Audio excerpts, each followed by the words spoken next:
quien saludo, la hija de nuestro pastor Orlando, leyó un salmo y a mí me causó mucha emoción de parte de Dios saber que vamos a tener el mismo versículo para predicar la palabra del Señor. Yo digo, oiga, Dios como prepara absolutamente todo para querer hablarle a alguien que necesite de su palabra y necesite de su presencia. Hebreos capítulo 3, el verso 7 y el verso 8. Saludo al comité de música, a los Danieles, les saludo de una manera muy especial, a todo el equipo de música, a nuestro pastor Uber, saludarle, a su esposa, su digna familia. Hebreos capítulo 3, el verso 7, ¿lo tenemos? Sí. Ella lo leyó en un salmo, yo lo leo en Hebreos. Tremendo, ¿cierto que sí? Por lo cual, como dice el Espíritu Santo, si oyereis hoy su voz, no endurezcáis vuestros corazones como en la provocación, en el día de la tentación en el desierto. Con un gloria a Dios pueden tomar asiento en este. Nosotros, digamos que hacemos oraciones que son necesarias y se vuelven costumbres, pero que son necesarias. Cada que nosotros oramos o vamos a escuchar la palabra de Dios, siempre hacemos una oración. Y la oración que hacemos es: Señor, háblame. Yo soy alguien que reflexiona mucho sobre lo más mínimo, y reflexionaba yo sobre esa oración. Yo decía, oiga, nosotros siempre oramos de la misma manera: Señor, háblanos. Y dentro de esa reflexión pensaba yo, ¿y cuándo nos ha dejado de hablar Dios? De aquí que sería como más coherente, en vez de decir Señor, háblanos, Señor, ayúdame a poderte escuchar. Porque ¿cuándo nos ha dejado de hablar Dios? ¿Cuándo le ha dejado de hablar Dios al ser humano? Usted lo ve desde el Edén hablando. Desde el Edén. De aquí que el problema no es que Dios hable, es que el ser humano escuche. Por eso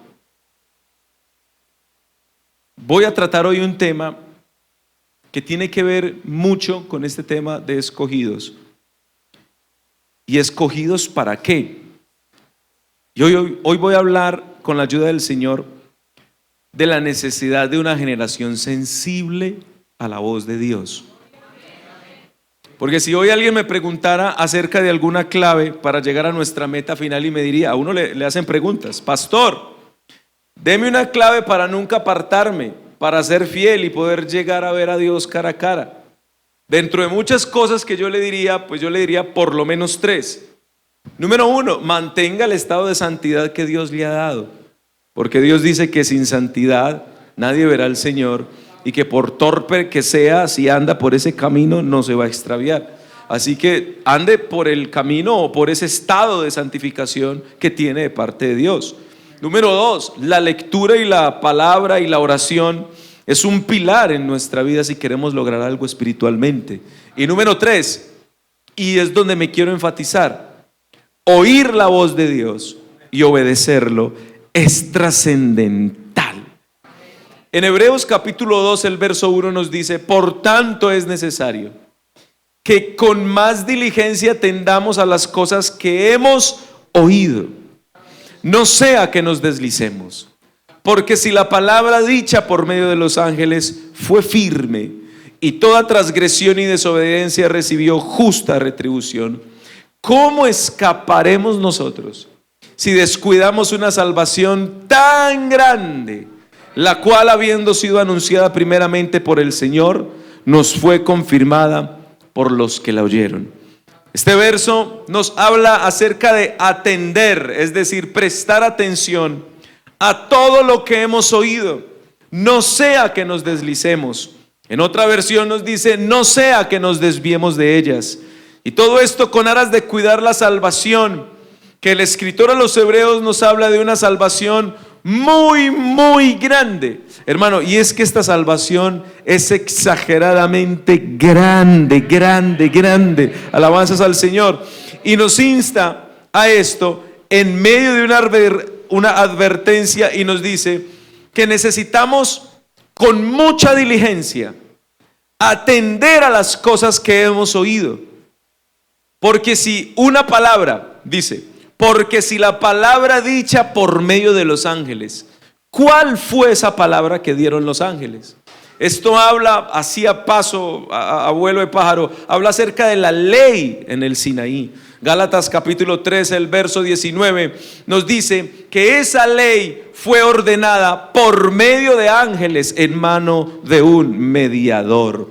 Así que la ley vino por disposición de ángeles, a mano de un mediador. La ley traía consigo castigos por el pecado, traía muerte al pecador. Por eso mismo la palabra del Señor dice, si cuando los ángeles, se lo parafraseo, si cuando los ángeles entregaron la ley a Moisés, y fue una palabra firme porque venía de Dios, y toda desobediencia y toda transgresión recibió justa retribución, es decir, todo pecado recibió su castigo merecido, ¿cómo vamos a escapar nosotros si ya no estamos bajo esa ley que lo condenaba a todo, sino que estamos bajo la gracia donde se nos perdonó absolutamente todo? ¿Cómo vamos a escapar si en la gracia descuidamos esta salvación tan inmensamente grande? Alabanzas al nombre del Señor. ¿Usted le puede dar un aplauso a mi Dios, por favor?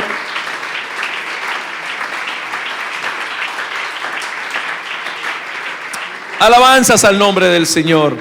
Alabanzas a nuestro Dios. La Nueva Traducción Viviente dice: así que debemos de prestar mucha atención a las verdades que hemos oído, no sea que nos desviemos de ellas, pues el mensaje que Dios transmitió mediante los ángeles se ha mantenido siempre firme, y toda infracción de la ley y todo acto de desobediencia recibió el castigo que merecía. Entonces, ¿qué nos hace pensar que podemos escapar si descuidamos esta salvación tan grande, que primeramente fue anunciada por el mismo Señor Jesús y luego nos fue transmitida por quienes la oyeron hablar? Dios insta a través de este verso a cuidar esta salvación, y la manera que Él aconseja es prestando atención, y pudiéramos decir no endureciendo el corazón. Los teólogos le ponen apodos a los profetas. Hay uno que es Jeremías, que es llamado el profeta ¿qué? Ustedes saben mucho. Sí, porque digamos que se les pone sobrenombres. Y sabía que dentro de estos pensamientos, que son pensamientos filosóficos, hay un hombre que es llamado el rey sordo. ¿Alguien sabe cuál es el rey sordo? A Salomón muchos lo llaman el rey sordo, porque hay cosas que Dios le mandó a hacer y no hizo, y hay cosas que Dios le dijo que hiciera o que no hiciera y las hizo. Mire, cuando estudiamos la palabra del Señor, nos damos cuenta que el pueblo de Israel no tenía un rey humano, tenía un rey que, como lo pone el Salmo 24, es el rey de la gloria. Y no necesitaban un rey, pero la terquedad de ellos, la dureza de corazón de ellos: danos un rey que nos juzgue como las demás naciones, porque nosotros no tenemos un rey. Samuel les dice y les hace como se les pone enfrente y les dice: no hagan eso, vuestro rey es Jehová. ¿Para qué quieren un rey humano? Ustedes no saben lo que Él va a hacer. Les va a poner impuestos. Vuestros hijos van a ser los soldados de Él y los criados de Él. ¿Para qué quieren un rey humano si ustedes tienen al Rey de la Gloria? No, denos un rey. Y el Señor les dice: tranquilo, Samuel, déselos, porque el pueblo no lo está desechando a usted, me está desechando es a mí. Así que no se preocupe, quieran rey humano, déles rey humano. Y levantó un hombre llamado Saúl. De Saúl, hermano, aparece ya posteriormente David, y de David aparece Salomón. Pero cuando Dios sabía que iban a instituir reyes humanos, les dio una palabra para todos los reyes. Y en Deuteronomio capítulo 17 dice: cuando hayas entrado en la tierra que Jehová tu Dios te da, y tome posesión de ellas y la habites, y digas: pondré un rey sobre mí, como todas las naciones que están en mis alrededores, ciertamente pondrás rey sobre ti al que Jehová tu Dios escogiere. De entre tus hermanos pondrás rey sobre ti. No podrás poner a hombre extranjero que no sea tu hermano. Y comenzó a darle órdenes. Cada rey que se monte en Israel va a hacer lo siguiente y se va a abstener de hacer esto. Número 1, ese rey no amontonará para sí caballos, ni hará volver al pueblo a Egipto con el fin de aumentar caballos, porque Jehová os ha dicho: no volváis nunca por este camino. Número 2, no tomará para sí muchas mujeres, para que su corazón no se desvíe. Número 3, ni plata ni oro amontonará para sí en abundancia. Ojo por eso. Y número 4, cuando se siente sobre el trono de su reino, escribirá para sí en un libro una copia de esta ley, del original que está al cuidado de los sacerdotes, y lo tendrá consigo y lo leerá en él todos los días de su vida, para que aprenda a temer a Jehová su Dios, para guardar las palabras de esta ley y estos estatutos, para ponerlos por obra, y para que no se eleve su corazón sobre sus hermanos, ni se aparte del mandamiento. Este fue el mandato de Dios. Pero Salomón hizo totalmente lo contrario. No prestó atención. Número 1, no amontonarás riquezas. El rey que se monte no puede amontonar riquezas. ¿Y qué dice Eclesiastés capítulo 2, el verso 4? Que llega Salomón y en una chispa de mostrar qué hizo, dice: engrandecí mis obras, edifiqué para mí casas, planté para mí viñas, me hice huertos y jardines, y planté en ellos árboles de todo fruto. Me hice estanques de aguas para regar de ellos el bosque donde crecían los árboles. Mire, compré siervos, siervas, y tuve siervos nacidos en casa. También tuve posesión grande de vacas, de ovejas, más que todos los que fueron antes de mí en Jerusalén. Me amontoné también de plata, oro, tesoros preciados de reyes, de provincias. Me hice de cantores, de cantoras, de los deleites de los hijos de los hombres, de toda clase de instrumentos, y fui engrandecido y aumentado antes que todos los que fueron de mí en Jerusalén. A más de esto, conservé conmigo mi sabiduría. Número 1, no te amontones de riquezas. Y llega Salomón y dice: me amontoné de todo cuanto quise en la vida. Número 2, no se amontonarán de caballos. ¿Por qué no se amontonarán de caballos? Porque en la época, para ellos comprar caballos, tenían que irlos a comprar al centro de la mercadería de los caballos, y eso quedaba en Egipto. Y Dios les dijo: no quiero que se amontonen caballos. ¿Por qué? Porque yo no quiero que vuelvan por el mismo camino donde yo ya los saqué. No quiero que se devuelvan a Egipto, porque yo ya los saqué de allá. ¿Para qué se van a ir a Egipto a amontonarse de caballos? ¿Y sabe qué dice Primera de Reyes 10:28? Y traían de Egipto caballos y lienzos a Salomón, porque la compañía de los mercaderes del rey compraba caballos y lienzos. Número 3, no se amontonarán de muchas mujeres, para que éstas no desvíen su corazón. Primera de Reyes 11:1. Pero el rey Salomón amó, además de la hija del faraón de Egipto. Que no solamente fue a comprar caballos. Oiga, tremendo la terquedad del ser humano, el no prestar atención. Amó, además de la hija del faraón, a muchas mujeres extranjeras, a las de Moab, a las de Amón, a las de Edom, a las de Sidón, a las eteas, gente de las cuales Jehová había dicho a los hijos de Israel: no os llegaréis a ellas, ni ellas se llegarán a vosotros, porque ciertamente harán inclinar vuestros corazones tras sus dioses. ¿Sabe qué dice la Biblia? A estas pues se juntó Salomón con amor, y tuvo 700 mujeres reinas y 300 concubinas, no poquitas, y sus mujeres desviaron su corazón. Oiga, es que ya Dios se lo había dicho. Todo lo que le dijo Dios que no hiciera, eso hizo. No se amontone de caballos, me amontono de caballos y voy a Egipto por ellos. No te amontones de riquezas, engrandecí mis obras y me hice más grande que todos los hombres de Jerusalén. No te amontones de mujeres, amo a la hija del faraón, a 700 mujeres reinas y a 300 concubinas.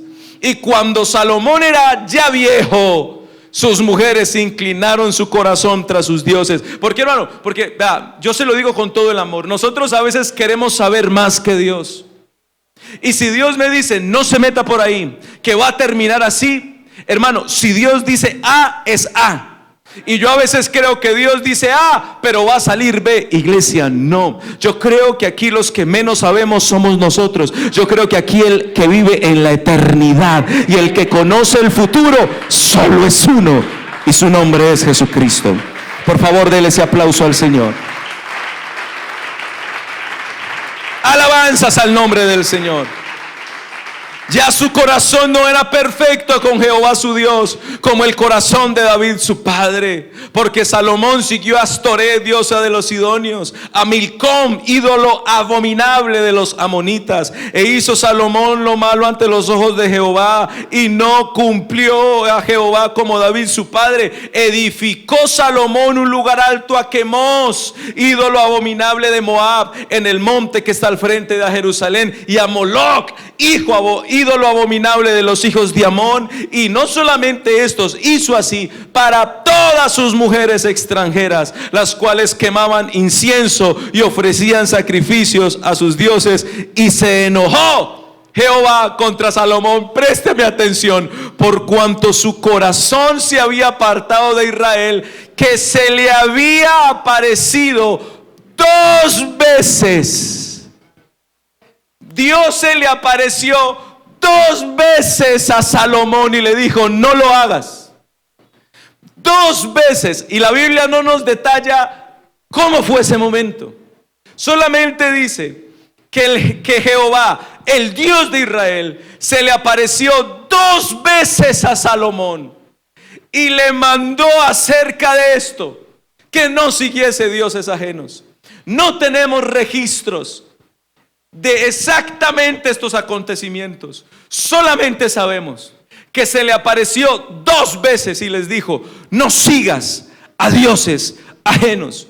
Dice la palabra: mas él no guardó. Oiga, alabanzas al nombre del Señor. Alabanzas al nombre del Señor. Salomón, el rey sordo, porque siendo el rey se hizo sordo para no oír lo que Dios le dijo que hiciera. Por lo que veo la vida de Salomón en 3 etapas. La primera etapa, la época de juventud y de enamoramiento. Es en esta época donde Salomón escribe el Cantar de los Cantares. Celebra un amor conyugal dentro del diseño de Dios para el matrimonio. Aunque el libro no utiliza la palabra matrimonio frecuente, presenta la relación exclusiva, fiel e íntima entre el esposo y la esposa. Muchos teólogos han concluido que esta relación del Cantar de los Cantares es una relación típica entre Cristo y la iglesia. Y cuando usted ve escribir a Salomón el Cantar de los Cantares, usted lo ve escribir como un hombre enamorado. Claro, estaba en su juventud amando a Dios más que nunca, y dice: mi amado es mío y yo soy suya, él apacienta entre los lirios. Y más adelante dice: yo soy de mi amado y conmigo tiene su contentamiento. Y por allá hay otro que dice: 70 son las reinas y 80 las concubinas y las doncellas sin número, mas una es la paloma mía, la perfecta mía, es la única de su madre, la escogida que la dio a luz. La vieron las doncellas y la llamaron bienaventuradas. Las reinas y las concubinas la alabaron. ¿Quién es esta que se muestra como el alba, hermosa como la luna, esclarecida como el sol, imponente como ejércitos en orden? Mire ese enamoramiento de Salomón, una palabra de un enamorado. Y usted escucha hoy: pastor, mire, fulano no se pierde campaña, no se pierde esto, está en todo, hasta la integración de Dorcas está. ¿Y sabe cuál es la respuesta de muchos? Es que está en el primer amor. Pues un momentico, que yo tenga conocimiento o que yo sepa, la relación entre Cristo y nosotros es una relación progresiva, de manera que yo a Jesucristo lo amo hoy muchísimo más de lo que lo amaba hace 10 años. No sé si todos estén de acuerdo, pero yo no amo a Dios hoy de la misma manera que lo amé hace 10 años. Hace 10 años comencé amándolo, pero después de 10 años, de 13 años, Él me comenzó a mostrar cosas nuevas de Él. Comencé a descubrir cosas inefables de Él, indescriptibles de Él, y eso me hizo enamorarme más de su presencia, más de su carácter, más de su nombre, más de su poder, más de su autoridad. Por eso esas personas que dicen están en el primer amor, pareciera como que ese primer amor se va, como que ese primer amor se quita. Cuando eso pasa, es que hay un problema en el alma, porque los que hemos conocido a Dios hoy lo amamos, pero de seguro mañana lo amaremos más de lo que lo amamos hoy. ¿Usted está de acuerdo con eso y puede darle ese aplauso al Señor?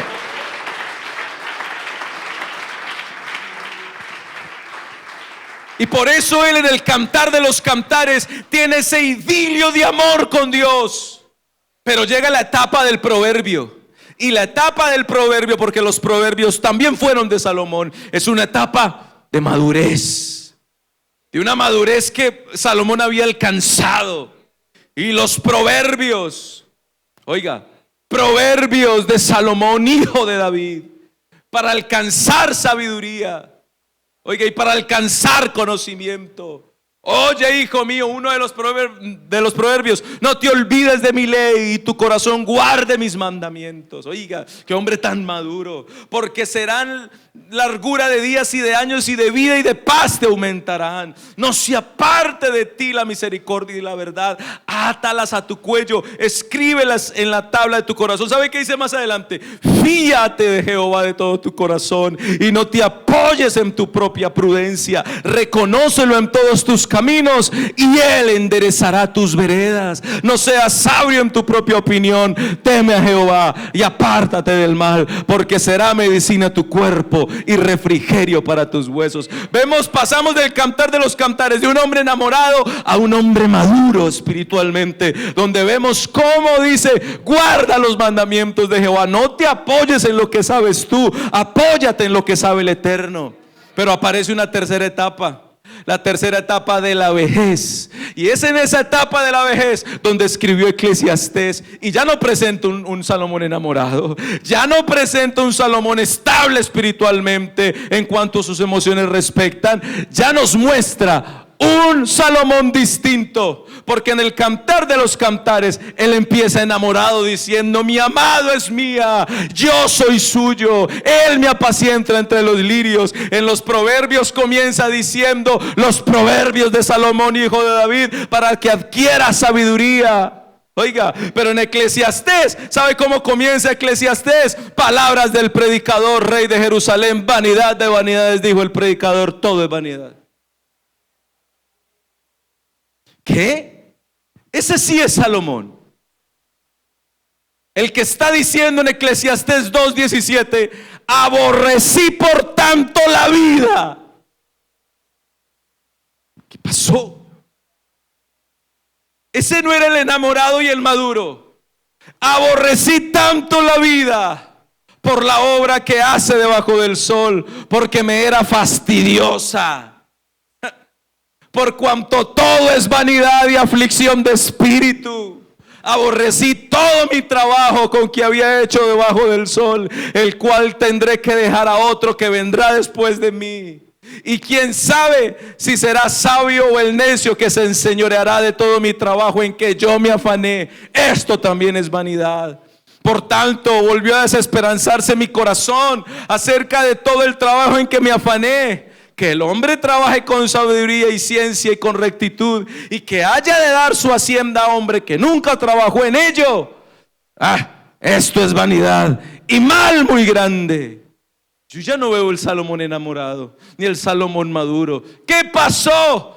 Que no prestó atención a lo que Dios le dijo, y ya, aunque lo tenía todo humanamente hablando, aunque tenía 700 mujeres reinas, 300 concubinas, caballos por doquier, su nombre más alto que cualquier nombre mortal de Jerusalén y de toda la tierra, los reyes de las naciones le traían presentes, se amontonó de oro, de plata, de riqueza, de vacas, de bueyes, de todo tipo de animal, lo tenía absolutamente todo, pero el Dios de su juventud ya no estaba en su reinado. Y cuando él se da cuenta que el Dios de su juventud ya no está en su reinado, culmina el último versículo de ese libro de Eclesiastés diciendo: el fin de todo discurso oído es este, es decir, vea, todo lo que conseguí no sirve para nada. Lo único que el predicador les va a decir es: tema a Dios y guarde sus mandamientos, porque a la verdad esto es el todo del hombre. ¿Usted está de acuerdo con eso? ¿Usted está de acuerdo con eso? Que le dé una alabanza al Señor, que comience a aplaudir el nombre del Señor, que comience a engrandecer el nombre del Señor. Lo tenía todo, pero a la hora de la verdad no tenía nada, porque no tenía el Dios de su reinado en su reinado. Alabanzas al nombre del Señor. Y es aquí donde esta predicación toma forma. La necesidad de una generación sensible. No puede ser que Dios hace rato venga hablándonos a través de una cantidad de personas, y yo cada vez haciéndome más el de la oreja mocha, más el que no escucho. Óyeme, de aquí partimos de una base, y es que Dios te conoce completico. Oiga, vuelvo y le repito: Dios te conoce completico, de arriba a abajo. Dios te conoce. Tú pudieses engañarme a mí con tu voz, pudieses engañarme a mí cuando te arrodillas 2 horas, pudieses engañarme a mí con cualquier cantidad de cosas que hagas, pero a Dios jamás lo engañarás. Te lo repito, a Él jamás lo engañarás, porque cuando tú creas que te estás ocultando de Él, Él está allá con sus ojos atento a lo que haces.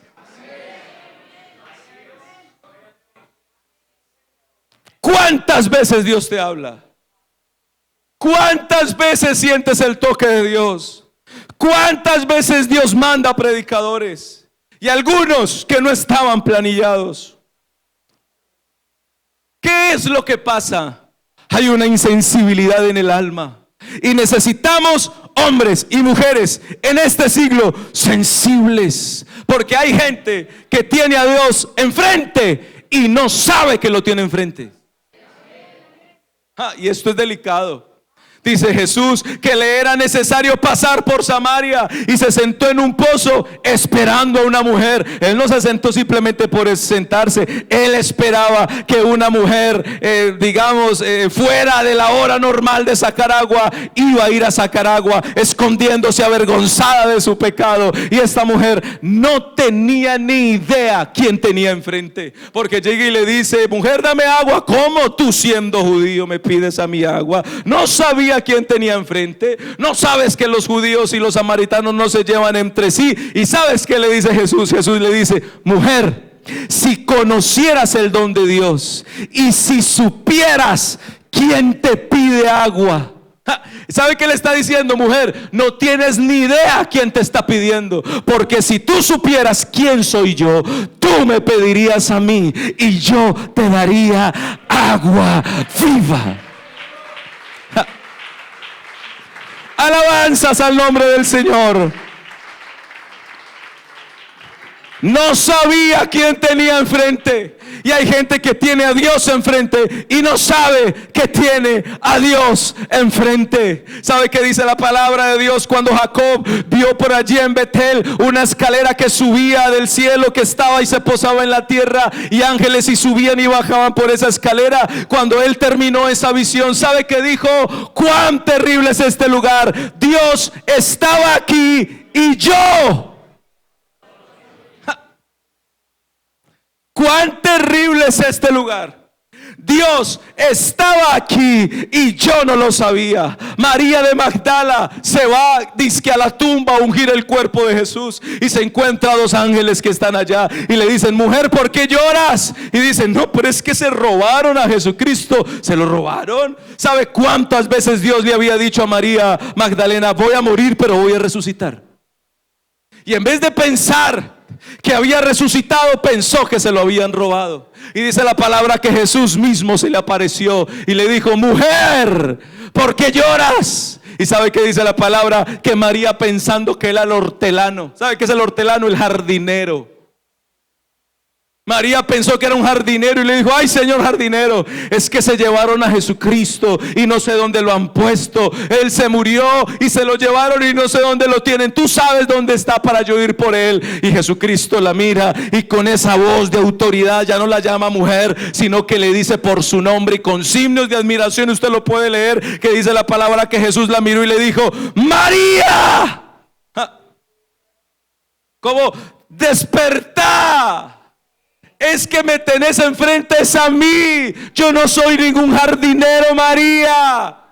María, mírame. Cuando Jesucristo le dice el nombre con signos de admiración, ella como que se le quita ese velo y puede verlo y dice: ay, mi maestro, ay, rabí, hermano, y comienza a regocijarse y comienza a glorificar a Dios y comienza a exaltarlo. Pero no solamente le pasó a María. Dice la palabra que habían dos discípulos que iban camino a Emaús. Iban caminando los dos, dice la palabra, tristes, afligidos por lo que había pasado. Y se les acercó uno, para ellos era un caminante, y el caminante se les acercó y comenzó a hablar con ellos y les dijo: oiga, ¿qué están hablando?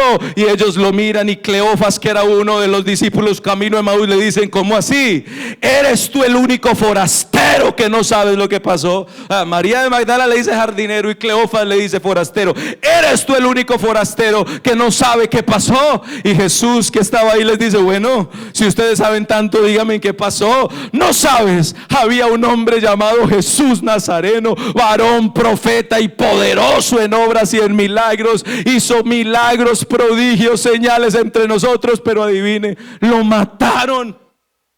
Lo mataron injustamente, señor caminante. Mataron a Jesucristo y nosotros esperábamos que Él era el que habría de redimir a Israel, pero ya murió hace 3 días. Por allá había una mujer como loca corriendo diciendo que resucitó, pero eso no lo vieron. Eso es mentira, señor caminante. Y ese aparente caminante les dice: oh, tardos e insensatos de corazón para no entender todo lo que las escrituras estaba acerca del Cristo. No era necesario que el Cristo padeciese estas cosas, pero que al tercer día resucitase con gran gloria. Y ellos lo tenían al frente, pero no sabían que era Jesús.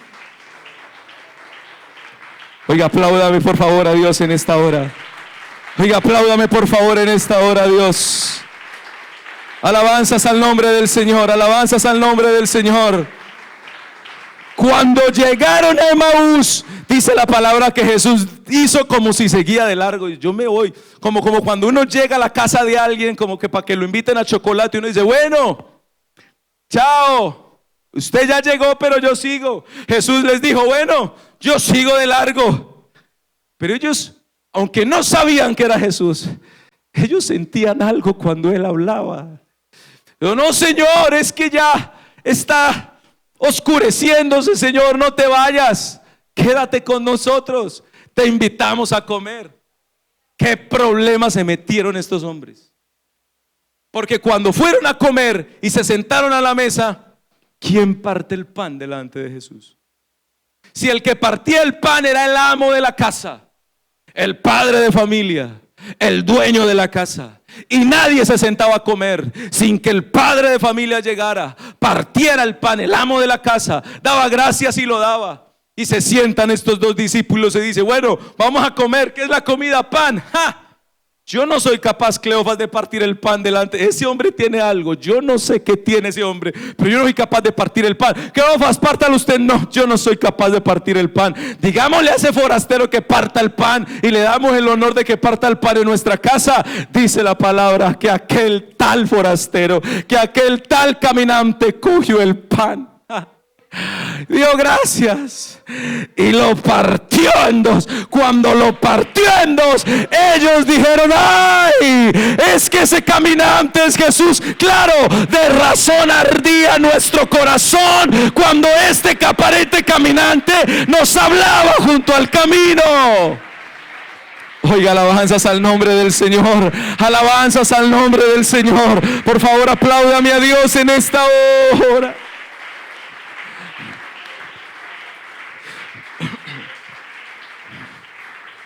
Es que el partir el pan tiene un significado. Cuando se parte el pan significa el cuerpo de Cristo. Y cuando se parte el pan y se lleva a la boca, es que ese cuerpo fue molido por todos nuestros pecados. Oiga, y lo tenían enfrente y no sabían. Pero no me los juzgue, que por allá aparece otro hombre, de ese que no va el martes al culto. Pues el Señor Jesucristo se les apareció un martes. Y el que no fue Tomás, porque él no iba a los cultos de los martes. Al miércoles le dijeron: Tomás, si no supieras, o si supieras quién vino al culto ayer. ¿Quién? Jesucristo. ¿Qué?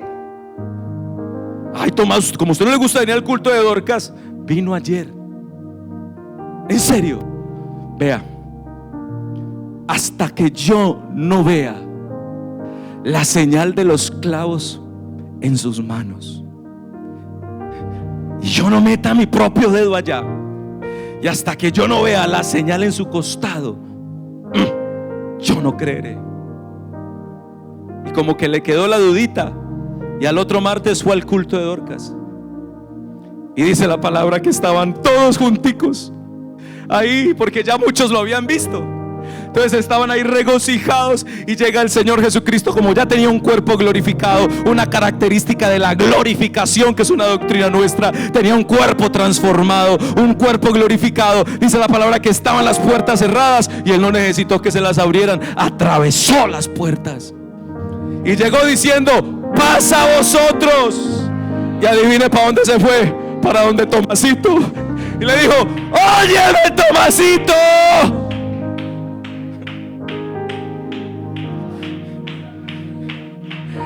mira mis manos, Tomás, mete tu dedo. Y se levantó como esa batida. Mira, Tomás, mira mi costado y mete tu mano allí, Tomás. Cuando Tomás hizo eso, dijo la reacción de todos los anteriores: ay, Señor mío y Dios mío. Y llega Tomás y le dice: ay, Tomasito, porque me viste, creíste. Más bienaventurados los que no me vieron. Hago un paréntesis: tú eres un bienaventurado en esta noche.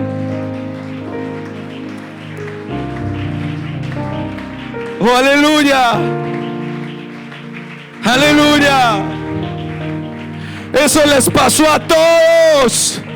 Y dice la Biblia que antes de eso Pedro estaba triste porque había negado al Señor, y volvió atrás y dijo: me voy a pescar. Y otros discípulos siguieron con él y se fueron a pescar. Y trataron de pescar toda la noche y no pudieron pescar nada. Amaneció el día, tenían hambre, no tenían absolutamente nada. Y se aparece al lado de la orilla del mar de Tiberias un hombre que para ellos otra vez era desconocido. Algo tenían, no lo podían ver. Hermano, hay cosas que pareciera que no nos dejan verlo. Él estando ahí al frente, y Él les dice: hijitos, hijitos, ¿tenéis algo para comer? Y ellos dicen: no tenemos nada, hemos pescado toda la noche y no hemos cogido ni un pez. Y él les recuerda, ¿se acuerda cómo llamó el Señor a Pedro y Andrés? Estaban pescando y les dijo: hijitos, pero ¿por qué no tiran la red a la derecha? Y el Señor les dijo: no, Señor, hemos estado, Pedro le dijo, pescando toda la noche y no lo hemos hecho, mas en tu palabra echaré la red. Y cuando sacaron esos pescados, Dios les dijo: mire, suelten esas redes y yo los voy a hacer pescador de hombres. Oiga, alabanzas al Señor. Tiempo después, ellos se les olvidó ese milagro y el Señor les dice: hijitos, lo que pasa es que están pescando donde no es, tiren la red a la derecha. Este señor, ¿por qué no es? Tiremos la red a la derecha. Y cuando levantaron la red se rompía, se desquebrajaba por la cantidad de peces. Cuando vieron eso, no lo reconocían, pero el discípulo amado que era Juan comenzó a tocar el hombro de Pedro y le dijo: Pedro, Pedro, Pedro, Pedro, ese es el Señor, Pedro. Oiga, alabanzas al nombre de mi Dios. Alabanzas al nombre de mi Dios. Alabanzas al nombre de mi Dios. Alabanzas al nombre de mi Dios. Alabanzas sean dadas al nombre de mi Dios. Exaltado sea el nombre de mi Dios en esta noche. Todos lo tenían al frente. ¿A qué voy, amada iglesia? Por tanto, si oyeres hoy su voz, no endurezcáis vuestros corazones. ¿Sabe cómo veo yo Dios a veces? Lo veo de la siguiente manera, hermano. Nadie cae en pecado de la noche a la mañana, y nadie se aparta de la noche a la mañana. Antes de que tú caigas en pecado y antes de que tú te apartes, Dios se te ha atravesado muchas veces en el camino. ¿Sabes cómo veo yo a Dios? Lo veo así, a muchas veces parándosele enfrente y diciéndote: no lo hagas, no lo hagas. Pero hay gente que comienza a desquitarle y comienza a desquitarle y comienza a desquitarle antes de que tú caigas en pecado y antes de que tú te apartes. Hace rato Dios viene atravesándosete en el camino. Hace rato Dios viene estorbándote y te manda al uno y te manda al otro y te manda fulano y te manda perano, y ese día te pasa algo y tú no entiendes. Pareciera que lo vieras, pero no lo ves, y Él hace rato está enfrente tuyo.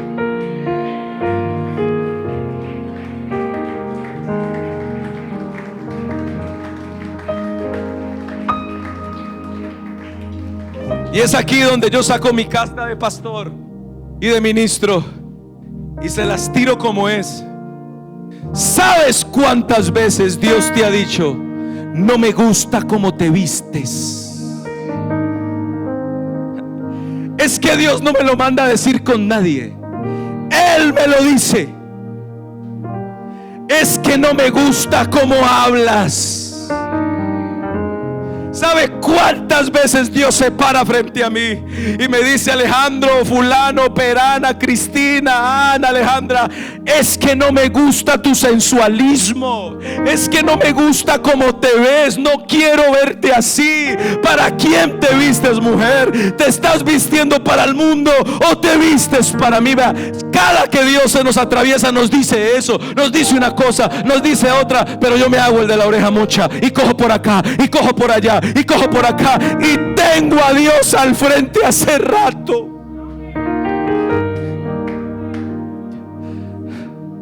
Pero no lo veo, hermano Daniel. Hermanos, si oyeres hoy su voz, no endurezcáis vuestros corazones. ¿Y sabe qué sigue diciendo la palabra del Señor? Los que son de Dios. ¿Cómo? Mis ovejas. Hermano, mire, es que la palabra está llena de esto. Mis ovejas. ¿Y ellas qué? Y yo les doy ¿qué? Vida eterna. Mis ovejas oyen mi voz. Por tanto, cítalo conmigo que usted se lo sabe. Estoy a la puerta y ¿qué? Si alguno ¿qué? Si alguno oye mi voz en esta noche y abre la puerta, entraré a él, cenaré con él y él. Isaia que te repensía, mamá. El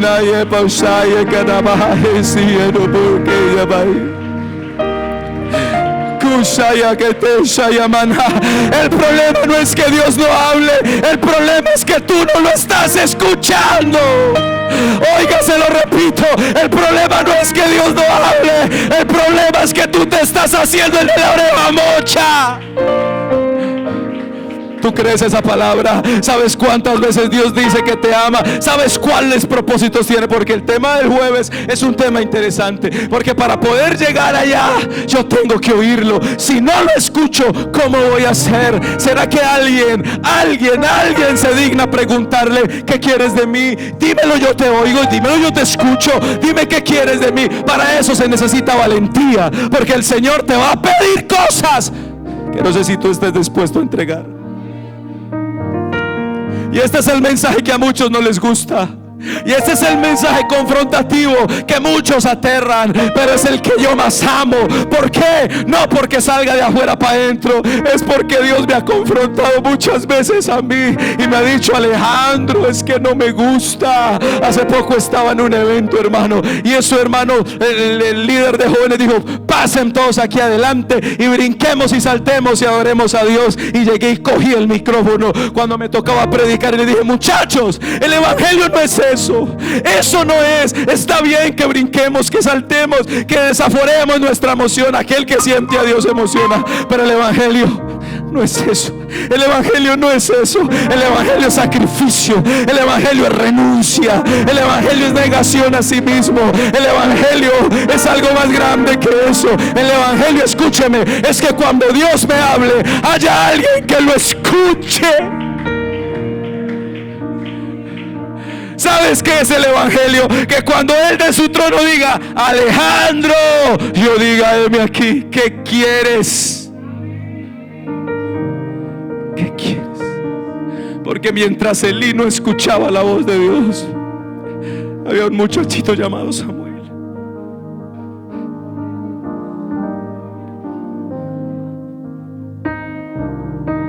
¿Será que en esta noche le pudieses preguntar a Dios: ¿qué quieres de mí? ¿Qué? De seguro Él te lo dirá. Y si te lo dice, no endurezcas el corazón. No lo endurezcas. No endurezcas el corazón. No lo endurezcas. Por favor, no lo endurezcas.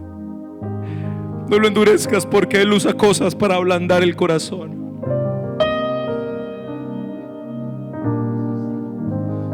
Van más de 180 muertos, más de 190 muertos en ese terremoto. ¿Tú sabes a cuántos de esos 190 Dios les habló? ¿Te has preguntado a cuántos Dios les habló?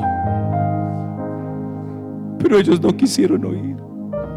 Y nosotros estamos pensando que la vida nuestra va a durar mucho. Y tú no sabes qué va a ser de ti el día de mañana. Tú no sabes cómo vas a dormir hoy en la noche. Y diario que pasa esto, diario como que nos alertamos, pero siempre volvemos a lo mismo.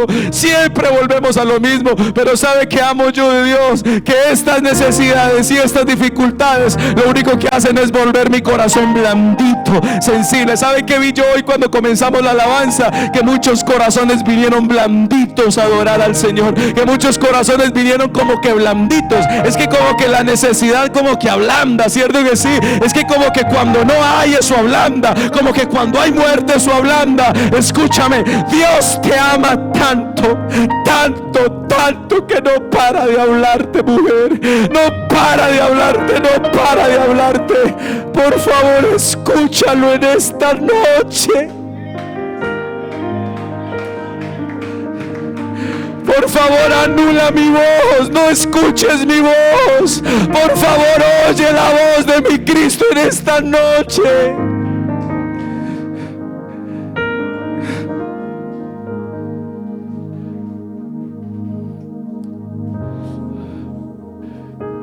Y cuando uno oye a Dios, eso es lo que pasa. Veo por allí algunos oyendo a Dios. Sí. Veo por allí algunos oyendo a Dios.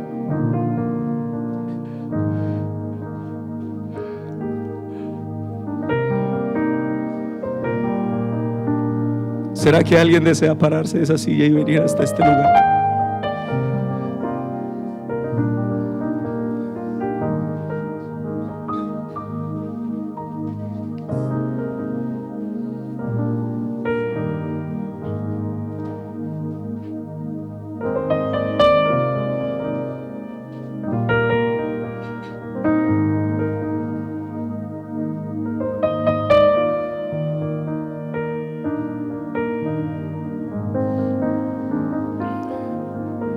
Escuchar a Dios, hermanos, es lo más lindo que hay en esta vida.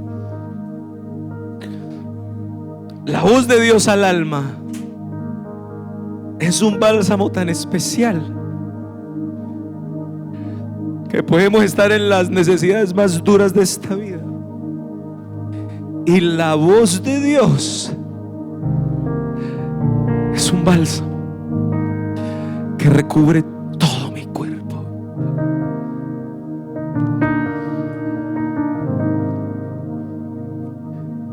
Amo este tipo de silencios.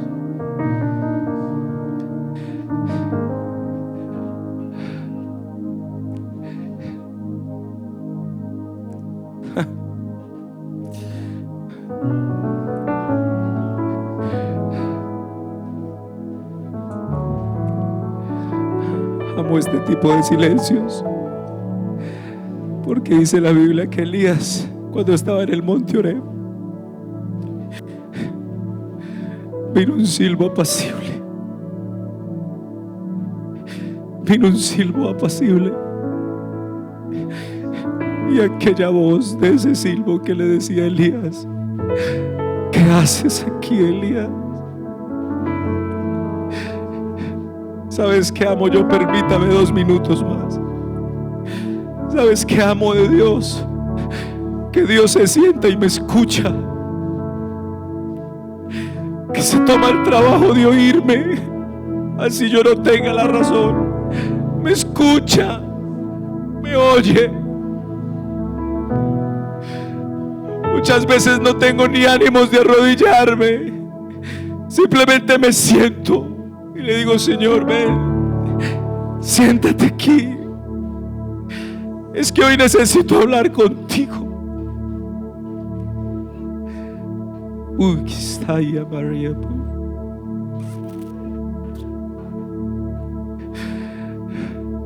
Iglesia en Gaitán, yo no estoy aquí por estar. He venido a traerles un mensaje concreto y directo de parte de Dios. Si oyereis hoy mi voz, no endurezcáis vuestros corazones. Voy a hacer una oración en esta hora, y me permito que el grupo de alabanza tome este lugar. Soberano Dios, Padre Celestial, en esta noche invoco tu nombre, invoco el nombre de Jesús para adorarte, para glorificarte, para exaltarte, para bendecirte, Señor. Yo reconozco tu nombre, reconozco tu poder, reconozco tu grandeza, Señor. En esta noche he predicado tu palabra como tú me has dado, Señor Jesús. Señor, lo que tú me has dicho que les diga, eso les he dicho. Ni mis planes ni los de ellos eran que yo estuviera aquí, pero tú eres así. De seguro a alguien en particular le estás hablando. De seguro a alguien estás inquietando. Yo en esta hora invoco el nombre más alto, más sublime, Señor, el nombre de Jesús de Nazaret, sobre cada una de estas vidas, Señor Jesús. Señor, habla, que tu siervo escucha. En el nombre de Jesús hay poder, hay autoridad. Señor, háblale a nuestra alma, Señor Jesús. Cuando nuestra alma siente tu voz, Dios, cuando nuestra alma siente tu voz, Señor, nuestra alma anhela tu voz. Nuestra alma anhela tu presencia, Señor Jesucristo. ¿Qué quieres para mí? ¿Qué quieres, Señor? Dímelo. Y esta iglesia lo hace, y esta iglesia lo cumple. Oh Señor, yo te adoro. Oh Señor, yo te glorifico. Oh Señor, yo te exalto. Oh Señor, yo reconozco tu nombre, y que esta palabra haga el efecto para lo cual ha sido enviada, Señor. Invoco el nombre de Jesús, el nombre de Jesús, el nombre de Jesús, Señor, el nombre de Jesús, el nombre de Jesucristo sobre esta hermosa iglesia, el nombre de Jesús. De tu amor, por un destello de tu gloria.